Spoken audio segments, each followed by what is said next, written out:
2020 മുഖ്യമന്ത്രി പിണറായി വിജയൻ നിർമ്മാണോദ്ഘാടനം നിർവഹിച്ച കോഴിക്കോട് മാവൂരിലെ ലൈഫ് ഭവന പദ്ധതി എങ്ങുമെത്തിയില്ല.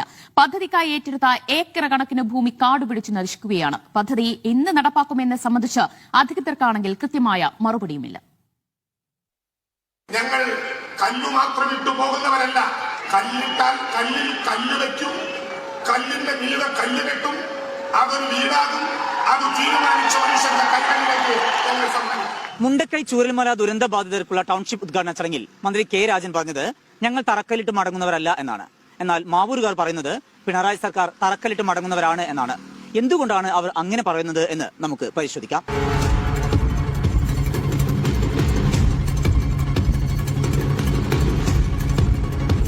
ലൈഫ് ഭവന സമുച്ചയത്തിനായി മാവൂർ ഗ്രാമപഞ്ചായത്തിലെ പൊൻപറക്കുന്നിൽ 2.5 ഏക്കർ ഭൂമിയാണ് സർക്കാർ ഏറ്റെടുത്തത്. 2020 പദ്ധതിയുടെ നിർമ്മാണോദ്ഘാടനം മുഖ്യമന്ത്രി നിർവഹിക്കുകയും ചെയ്തു. എന്നാൽ പിന്നീട് ഒരു നടപടിയും ഉണ്ടായിട്ടില്ല. ഇവിടം ഇപ്പോഴും കാട് പിടിച്ചു കിടക്കുകയാണ്.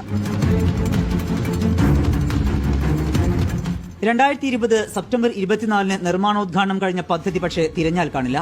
ഭവന സമുച്ചയം, ഹെൽത്ത് സെന്റർ, കുട്ടികൾക്കുള്ള പാർക്ക് തുടങ്ങിയവയെല്ലാം വിഭാവനം ചെയ്തിരുന്നെങ്കിലും എല്ലാം ഈ കാട്ടിൽ ഒതുങ്ങുകയാണ്. ഏകദേശം 300ഓളം കുടുംബങ്ങൾക്ക് താമസിക്കാൻ സൗകര്യം ഒരുക്കുമെന്ന് പറഞ്ഞുകൊണ്ട് 6,71 ലക്ഷം രൂപ അടങ്കൽ തുകയായിട്ട് ആ പരിപാടി നടത്തുക. അന്ന് ഗ്രാമപഞ്ചായത്തിന്റെ വൈസ് പ്രസിഡന്റ് ആയിരുന്നു ഞാനും ആ ചടങ്ങിൽ. നിങ്ങളിപ്പോൾ കണ്ടുകൊണ്ടിരിക്കുന്ന ചിത്രം എന്ന് പറയുന്നത് കഴിഞ്ഞ ദിവസം സർക്കാരിൻ്റെ ടൗൺഷിപ്പ് കൈമാറ്റം ചെയ്തപ്പോൾ അവിടെ വെച്ചിട്ട് പിണറായി വിജയൻ്റെ കയ്യിൽ കൊടുക്കുന്ന ഡിവൈഎഫ്ഐയുടെ നേതൃത്വത്തിൽ TV നൽകുന്നതിൻ്റെ ഒരു ചിത്രമാണ് നിങ്ങൾ കാണുന്നത്. എന്തൊരു അല്പത്തരമാണെന്ന് നോക്കിയേ നിങ്ങൾ. സർക്കാരിൻ്റെ ടൗൺഷിപ്പിൻ്റെ താക്കോല് കൊടുത്തു, രേഖകൾ കൊടുത്തു. ആ രേഖകൾ കയ്യിലുണ്ട് എന്നല്ലാതെ ഇത് കൈമാറ്റം ചെയ്യാൻ പറ്റുമോ? പറ്റൂല. 20 വർഷം കഴിയാതെ അതിൽ യാതൊന്നും ചെയ്യാൻ പറ്റില്ല. അത് ഞാൻ ഒരു സാന്ദർഭികമായിട്ട് പറഞ്ഞേ ഉള്ളൂ.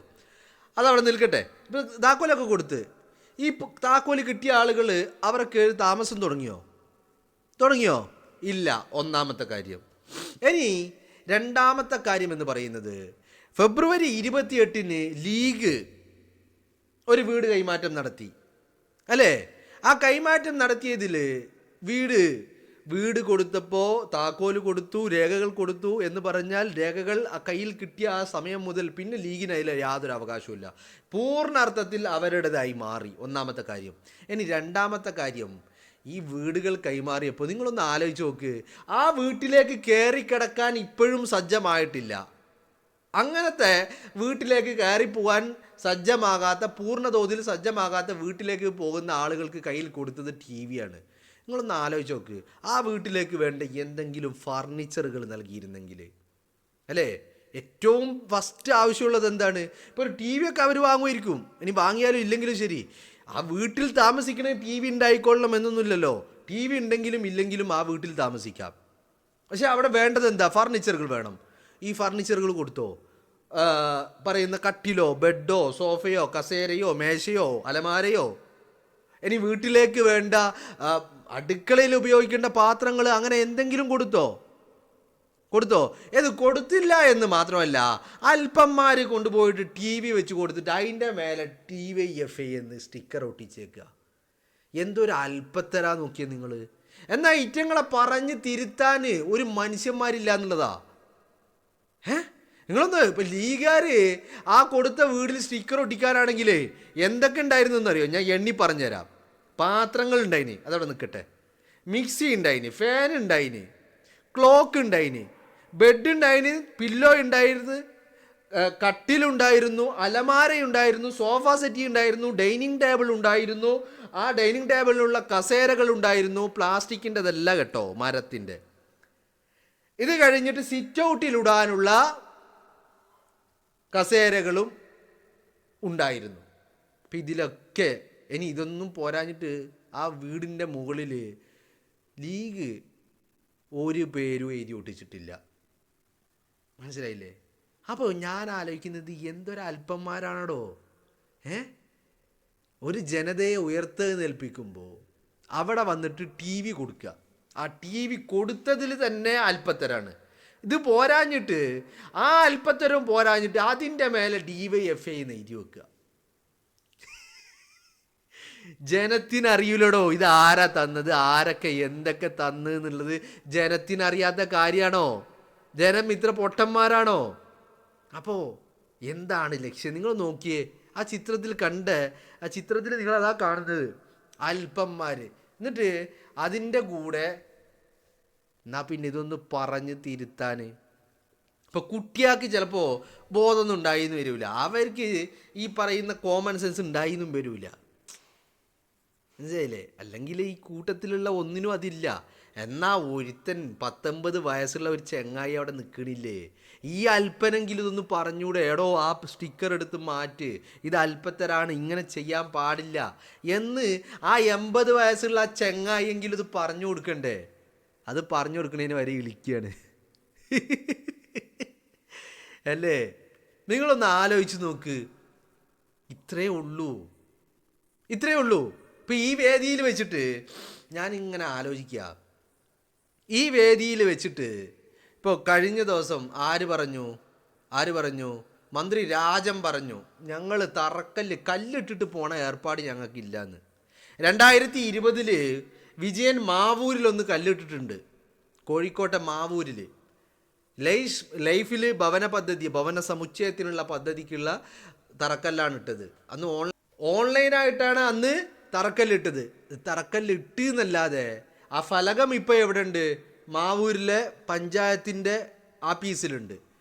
ആ പറയുന്ന തറക്കല്ലിട്ടു എന്നല്ലാതെ ഇന്ന് ഈ നിമിഷം വരെ അങ്ങനെ ഒരു പദ്ധതി പോലും, പദ്ധതിയെക്കുറിച്ച് സർക്കാർ തലത്തിൽ അന്വേഷിക്കുമ്പോൾ അങ്ങനെ ഒരു പദ്ധതി പോലും ഇല്ല എന്നാണ് പറയുന്നത്. അപ്പോൾ ഇല്ലാത്ത പദ്ധതിയുടെ തറക്കല്ലിട്ട ആൾക്കാരാണ്. മനസ്സിലായില്ലേ? ഇനി ഇതിനൊക്കെ പുറമെ രാജനും ടീമും ഒരു മഞ്ഞക്കല്ല് കൊണ്ട് കേരളത്തിൽ അങ്ങോളം ഇങ്ങോളം ഇട്ടിരുന്നു. ഒരു മഞ്ഞക്കല്ല് ഇല്ലേ? അങ്ങ് കാസർഗോഡ് മുതൽ കന്യാകുമാരി വരെ, തിരുവനന്തപുരം വരെ ഒരു മഞ്ഞക്കല്ല് ഇട്ടിട്ടുണ്ടായിരുന്നു. ആ മഞ്ഞക്കല്ല് ഇട്ട് എന്നല്ലാതെ വേറെ എന്തെങ്കിലും സംഭവിച്ചോ? ഒന്നും സംഭവിച്ചിട്ടില്ല, അല്ലേ? അപ്പോൾ ഞാൻ പറഞ്ഞു വന്നത്, രാജനെ പോലെയുള്ളവരൊക്കെ ഇതൊക്കെ പറയുമ്പോൾ നമ്മളൊന്ന് ഓർമ്മിപ്പിക്കണമല്ലോ, അതൊന്ന് ഓർമ്മിപ്പിച്ചെന്നുള്ളൂ. അപ്പം ഞാൻ പറഞ്ഞു വന്നത്, എടോ നിങ്ങൾ കാര്യം മനസ്സിലാക്കേണ്ടത് എന്താണെന്നറിയാമോ? എന്താണ് അത്? കല്ലിടാൻ നിങ്ങളും കല്ലിട്ടിട്ടുണ്ട്, പല ആൾക്കാരും കല്ലിട്ടിട്ടുണ്ട്. ഇത് കല്ലിടുക എന്ന് മാത്രമല്ല, ആ കല്ലിട്ടിട്ട് ആ താക്കോല് കൊടുക്കുമ്പോൾ അത് വാങ്ങിയിട്ട് അതിലേക്ക് കയറുന്ന ആളുകളുണ്ടല്ലോ, ചില ആളുകൾ, അവരുടെ മനസ്സ്. ഇപ്പം നമ്മൾ ഭക്ഷണം കഴിച്ചാൽ പറയും എന്ത്, വയറ് മാത്രം നിറപ്പിച്ചാൽ പോരാ, വയറും മനസ്സും നിറക്കാൻ പറ്റണമെന്ന്, അല്ലേ? വീട് കൊടുത്താൽ മാത്രം പോരടോ, ആ മനസ്സുകൾ നിറക്കാൻ പറ്റുമോ നിങ്ങളെ കൊണ്ട് ഇപ്പോൾ നിറച്ചതാണ് ഈ കണ്ടത്. ഒരു ടി വിയും പിടിച്ചു പോയിട്ട് എന്ത് കാര്യത്തിനാണ്? എന്തെങ്കിലും ഉപകാരത്തിൽപ്പെടുവോ? നിങ്ങളൊന്ന് ആലോചിച്ച് നോക്ക്. വാടക വീട്ടിൽ കിടക്കുന്ന ആളുകൾ, ഈ പറയുന്ന പല ആളുകളും, സർക്കാരും സർക്കാരല്ലാത്തവരും ഒക്കെ ആയ പല ആളുകളും കൈപിടിച്ചുയർത്തുകയാണ് ഒരു സമൂഹത്തെ, ഒരു ജനതയെ. അപ്പോൾ അവർക്ക് വേണ്ടത് ആ വീട്ടിലേക്ക് ഉടനടി കയറി കിടക്കുവാനുള്ള ഒരു സൗകര്യമല്ലേ? അതുണ്ടോ? അതില്ല എന്ന് മാത്രമല്ല, അതിന് സാഹചര്യം ഒരുക്കിയിട്ടില്ല എന്ന് മാത്രമല്ല. ഇപ്പോൾ മുഖ്യമന്ത്രി പിണറായി വിജയൻ പറഞ്ഞ ഫർണിച്ചർ നമ്മൾ കൊടുക്കും. എന്താ പറയാൻ കാരണം? അത് പദ്ധതിയിൽ ഉണ്ടായില്ല. ലീഗിൻ്റെ വീടിൻ്റെ വീഡിയോ കണ്ടപ്പോൾ എല്ലായിടത്തും നല്ല കിങ് സൈസ് കട്ടിലുണ്ട്, അതിനൊത്ത 8 ഇഞ്ചിൻ്റെ ബെഡുണ്ട്, പില്ലോ ഉണ്ട്, സിറ്റ് ഔട്ടിലേക്കുള്ള കസേരയുണ്ട്, ഡൈനിങ് ടേബിൾ ഉണ്ട്, അതിനുള്ള കസേരയുണ്ട്, സോഫ സെറ്റി ഉണ്ട്, ടീപ്പോയി ഉണ്ട്, അങ്ങനെ എവ്രിതിങ്. അങ്ങനെ ലീഗ് അങ്ങനെ നിറച്ച്, വീട് മാത്രമല്ല വീട് നിറച്ചാണ് കൊടുക്കുന്നത്. ഇത് കാണുമ്പോൾ DYFIയുടെ ഈ അല്പന്മാർ കരുതി നമ്മളൊരു TV എടുത്ത് പോയിട്ട് ഒരു സ്റ്റിക്കർ ഒട്ടിച്ചിട്ട് അതിൻ്റെ മേലെ വെച്ചിട്ട് ഇത് പോയിട്ട് മുഖ്യമന്ത്രിൻ്റെ മുന്നിൽ ഒരു ഫോട്ടോ എടുത്താൽ എങ്ങനെ ഉണ്ടാവും? എന്തൊരു ഗതികേടാണെന്ന് നോക്കണോ നിങ്ങൾ? എന്തൊരു അല്പന്മാരാണ്, അല്ലേ? ജനം എല്ലാം കാണുന്നുണ്ട്. എന്നിട്ട് ആ വേദിയിൽ വെച്ചിട്ട് ടി സിദ്ദിഖിനെ കൂവുക. ഞാൻ ആ ടി സിദ്ദിഖിനെ കൂവിയപ്പോൾ എൻ്റെ ഓർമ്മയിലേക്ക് വന്നത് മനോരമ ന്യൂസിലെ അയ്യപ്പദാസ് ആണോ ഇനി മറ്റാരെങ്കിലും ആണോ എന്ന് ഞാൻ ഓർക്കുന്നില്ല. മനോരമ ന്യൂസ് തന്നെയാണ് എന്ന് ഞാൻ വിശ്വസിക്കുന്നു. അയ്യപ്പദാസ് ആണെന്ന് തന്നെയാണ് എൻ്റെ ഓർമ്മ. ഇനി ആണെങ്കിലും അല്ലെങ്കിലും ഞാൻ ഓർക്കുകയാണ് ഈ ദുരന്തം നടന്ന് 6ാമത്തെ ദിവസമാണെന്ന് തോന്നുന്നു. റഡാറൊക്കെ ഉപയോഗിച്ചുകൊണ്ട് മൃതശരീരങ്ങൾ കണ്ടെത്താൻ വേണ്ടിയുള്ള തെരച്ചിലുകൾ നടത്തുകയാണ്. അപ്പോൾ ഈ പറയുന്ന പല ആശുപത്രികളായിട്ട് ഈ മൃതദേഹങ്ങൾ കെട്ടിക്കിടക്കുക, സംസ്കരിച്ചിട്ടില്ല. അപ്പോൾ ഇതിനെപ്പറ്റി ചോദിക്കുമ്പോൾ സർക്കാർ അന്നെടുത്ത തീരുമാനം ഈ കൽപ്പറ്റ മേഖലകളിലുള്ള പൊതു ശ്മശാനങ്ങളിൽ സംസ്കരിക്കാം എന്നുള്ള ഒരു തീരുമാനമാണ് സർക്കാർ എടുത്തത്. അപ്പോൾ അന്ന് അതിനെ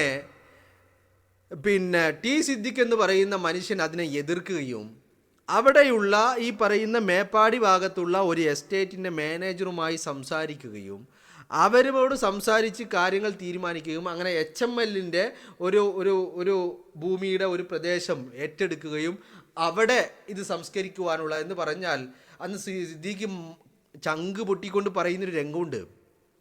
കേൾക്കുമ്പോൾ നമ്മളെ ചങ്കും പൊട്ടും. എന്താ വെച്ചാൽ സിദ്ദീഖ് എന്ന് പറഞ്ഞൊരു കാര്യമുണ്ട്. ഇത് ഇവിടെ ഈ ദുരിതബാധിതരായിട്ടുള്ള ആളുകൾ ഒരു വെള്ളപ്പാച്ചിലിൽ തീർന്ന ആളുകളാണ്. അവരെ എല്ലാവരെയും ഒരു സ്ഥലത്ത് അടക്കുക, എന്നിട്ട് അതിൻ്റെ ഒരു സ്മാരകം എന്നുള്ള രീതിയിലും അതുപോലെ തന്നെ ഈ നഷ്ടപ്പെട്ട ആളുകളുടെ ജീവൻ ബോഡിയുടെ പല ഭാഗങ്ങളാണ് പല ഭാഗത്തു നിന്ന് കിട്ടിയത്. അതിലിപ്പോൾ അവരും മിക്ക ആളും തിരിച്ചറിയുക പോലും ചെയ്തിട്ടില്ല അല്ലേ. അപ്പോൾ അതൊക്കെ എല്ലാവർക്കും വന്ന് പ്രാർത്ഥിക്കാനും പ്രാർത്ഥനകൾ നടത്തി തിരിച്ചു പോകാനും ഒക്കെയുള്ള സൗകര്യത്തിന് വേണ്ടി. അങ്ങനെ ഞാൻ പറഞ്ഞു വന്നത് എല്ലാം കൊണ്ടും ആദ്യം മുതൽ അവസാനം വരെ ഈ ദുരിതബാധിതരെ നെഞ്ചോട് ചേർത്ത് പിടിച്ച ആ വ്യക്തിയാണ് ടി സിദ്ദിഖ്. ആ ടി സിദ്ദിഖിനെ പോലും കൂകി വിളിച്ച്, എന്നിട്ട് ഈ അല്പന്മാർ ആ 80 വയസ്സുള്ള പിണറായി വിജയൻ ഒരു ബോധം വേണ്ടേ, അവൻ്റെ കൂടെ നിന്നിട്ട് DYFI ഇന്ന് TV-ൻ്റെ മേലെ എന്തൊരു അല്പന്മാരാണെന്ന് നോക്കി നിങ്ങൾ. ഇത്തരം അല്പത്തരങ്ങൾ എന്നിട്ട് വീണ്ടും ആവർത്തിച്ചു കൊണ്ടിരിക്കുക. അപ്പം ഞാനിങ്ങനെ ഇത് കണ്ടപ്പോൾ എൻ്റെ മനസ്സിലേക്ക് വന്നതാണ്, ഇപ്പം ലീഗുകാരെങ്ങാനും സ്റ്റിക്കർ ഒട്ടിക്കാനെങ്ങാനും തീരുമാനിച്ചിരുന്നെങ്കിലേ എവിടെയൊക്കെ സ്റ്റിക്കർ ഒട്ടിക്കേണ്ടി വരുമായിരുന്നു അല്ലേ. ഇപ്പം ഇത് ഭാഗ്യം, ഒരു TV-മ തീർന്നത് ഭാഗ്യം. ലീഗുകാർ ഒട്ടിക്കുകയായിരുന്നെങ്കിൽ സ്റ്റിക്കർ ഒട്ടിച്ചത് ഇപ്പം അതിന് വേറൊരു പണി എടുക്കേണ്ടി വരുന്നു സ്റ്റിക്കറിന് വേണ്ടിയിട്ട് അല്ലേ. അത്രയും കൊടുത്തിട്ടുണ്ടെന്നേ ലീഗുകാർ പലതായിട്ട്. എന്തൊരു അല്പത്തരാ നോക്കിയേ നിങ്ങൾ.